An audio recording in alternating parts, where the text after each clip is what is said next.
Hello everyone, and welcome to MBA 605 Auditing. Today we're going to talk about the impact of information technology on the audit process.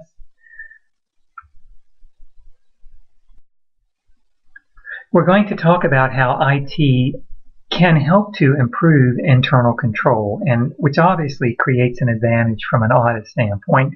We talk about internal control and the importance of it, and how if we can assess internal control that is operating well and achieving its intended purpose, we can reduce some of our substantive testing.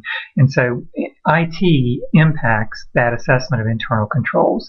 It also, though, introduces a different type of risk to accounting systems. And we want to be aware of those risks, and we want to make sure that we take those into account in the audit process. We want to talk about general controls and application controls and what they mean from an audit perspective and what the difference between the two types of controls are. And then we'll talk about how general controls affect the auditor's testing of application controls. I want to remind folks that this discussion, this audio, is not intended to replace their reading of the text and then the review of the slide presentation under the theoretical learning module related to this section of the course. This audio is simply to highlight important points of the reading.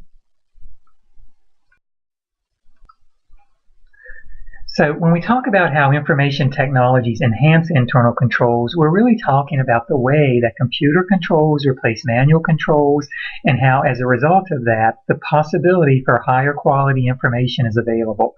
And when we talk about replacing manual controls, we talk about the obvious benefit of IT, and that's the ability to handle large amounts of complex business transactions cost effectively. This can potentially reduce misstatements by replacing manual procedures with automated controls that apply checks and balances to each of the processed transactions. This reduces human errors that often occur in manually processed transactions, particularly a large number of transactions. When we talk that higher quality information is available, we're really referring to how complex IT activities can be administered effectively because the complexity requires effective organization, procedures, and documentation.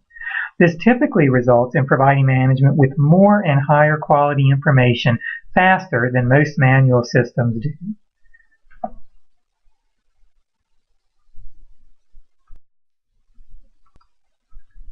However, and obviously, these potential benefits don't come without their own set of risks. And these risks include the risk to hardware and data, a reduced audit trail, and the need for IT that's experienced with separation of information technology duties. Now, we're talking about risk to hardware and software. We really are talking about the reliance that we place on the hardware and data to function. And without proper physical protection, obviously, the hardware and software may not function, or it may function improperly. Therefore, it's important to us to have physically protect the hardware and software and related damage from any physical or related data from any physical damage that might result from either inappropriate use, deliberate sabotage, or environmental damage such as fire, heat, humidity, or water. We also talk about, when we talk about risk to hardware and data, we talk about this idea of systematic versus random errors. With humans and the manual procedures that go along with that, we often have random errors. And this is, we do it right this time, but maybe on the 50th time we don't do it right, and we do it right again until maybe the 150th time, and then we don't do it right. But the amount of errors are very random. When we talk IT, we talk about systematic risk, and that is, well, perhaps the logic in the software is misprogrammed, and so rather than happening randomly, it happens all the time, or it happens every time on all transactions over a particular amount, so a particular class of transactions is recorded wrong as a result of this systematic or programming error. And then lastly, we talk about risk with respect to hardware and data related to unauthorized access. And I'm sure in all situations we understand the importance of having strong passwords, having the requirement that they're changed often, and these controls are aimed at mitigating and minimizing these risks to hardware and data. When we talk about a reduced audit trail, we're really talking about the fact that there's less visibility to the audit trail because much of the information is entered directly into the computer. We are missing in a lot of cases much of the documents and records that create the audit trail, and so we eliminate or curtail our traditional ability to compare output with hard copy data. We're also talking about reduced human involvement. So it's because we don't have this human involvement, we're not able to observe and inquire as much as we might otherwise be able to. And then we often have this lack of traditional authorization to where transactions may be initiated automatically by system processing or system processing techniques that don't require a human involvement or an actual authorization by a user. And then finally, we talk about the importance of the need for IT experience. So we need to have a well-qualified IT staff to maintain our operations and to support our operations. And within this staff, we need to have this separation of IT duties. And that gets back to this idea of segregation of duties. That is the separation of the authorization, record keeping, and custody. And so we don't want the people who can write our programs to go in and execute the programs. We don't want the people who execute the programs to be able to go in and modify the programs. So we want this separation of IT duties, and that becomes very important as an element of internal control.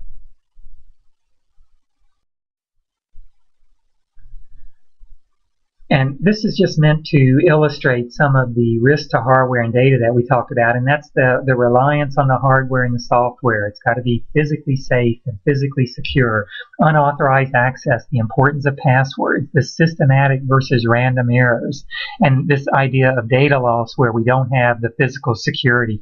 And we've all heard about the nightmares where a personal computer or a laptop was stolen from somebody's automobile that had all types of personal confidential business information on it. And that's a perfect example of how even with all the IT and the benefits that come along with it, the significant risks still exist. We talked about this reduced audit trail. So the lack of visibility of an audit trail, the lack of traditional authorization, and the reduced human involvement all go to increasing our detection risk. And then we talked also about this need for IT experience and separation of IT duties. And so each of these becomes important when the auditor is considering, well, what is the impact of information technology? And these considerations are going to vary from audit to audit. However, it is very clear that information technology and the application of information technology, the extent of which it's able to provide information and to provide insight into large volumes of information and then conclusions as a result of that insight, it's very clear that all of this is continuing to grow and continuing to grow. And it's becoming increasingly important for auditors to be able to wrap their hands around it and to understand it. And it's a challenge. The world is moving fast, and we all know that IT is moving faster than most of us like. And so being able to stay on top of the changes and to be able to recognize the gaps in the information technology and how it impacts the audit is a very important trait to have as an auditor. And so when we talk about information technology controls, we're generally talking about two types of controls: application controls and general controls. When we talk about the relationship between these, we can think of them as, just as the words say, general controls are those controls that really apply to all aspects of the IT function, including IT administration, the idea of separation of IT duties, systems development, physical and online security over access to hardware, software, and related data, backup and contingency planning in the event of unexpected emergencies, and hardware controls. These often apply on an entity-wide basis and affect many different software applications, and so auditors evaluate general controls for the company as a whole. When we talk about application controls, we're typically talking about controls that operate at the business process level and apply to processing transactions, such as controls over the processing of sales or cash receipts. Auditors have to evaluate application controls for every class of transactions or account in which the auditor plans to reduce assessed control risks, because IT controls will be different across classes of transactions and accounts. Generally, application controls are likely to be effective only when general controls are effective. And this table and this figure shows us the relationship of general controls, which we see around the peripheral, to application controls, which are within the circle, and how they relate to one another. And you can see that one of the application controls are executed within an environment where there are general controls that overlay the entire system.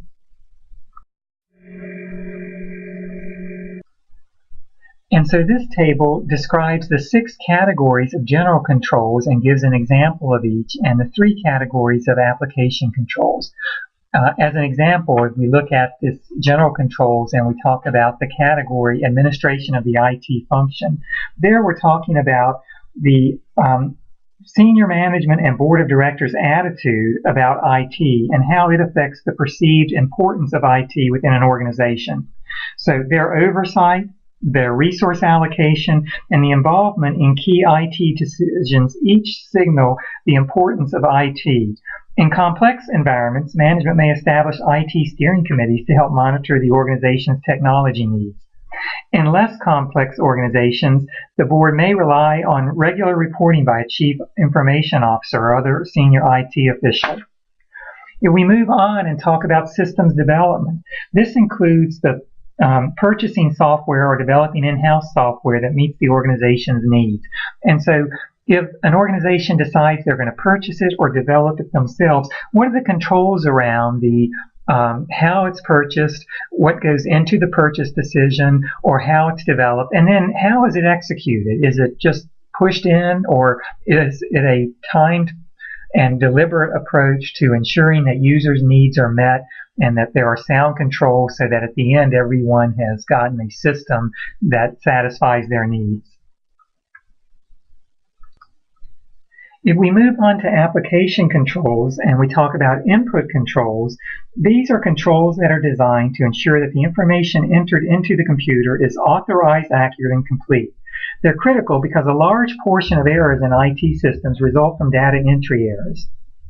We also can talk about processing controls, which prevent and detect errors while transaction data are processed.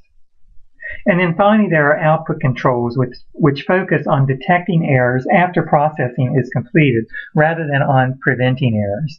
And with output controls, we may see reports generated. An example of this would be an exception report, where the expected output or the actual output is different from the expected output. And so an exception report is generated that users can then review to make sure that the transaction was processed as expected, or there's a reason why the actual outcome was different from the expected outcome. And so we can see again the importance, we can see the difference in general controls and application controls, and I think that we can also understand easily now how each of these controls and the different categories of controls become important to the auditor when they're assessing the IT function and when they're assessing the internal controls in place in an organization overall.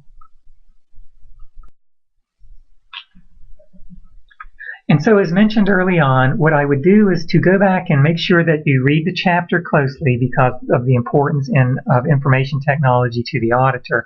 And then go back through the, you may listen to this audio again, or go back through the presentation under the learning module, the theoretical learning module related to information technology, and make sure that those slides make sense to you and help reinforce the reading.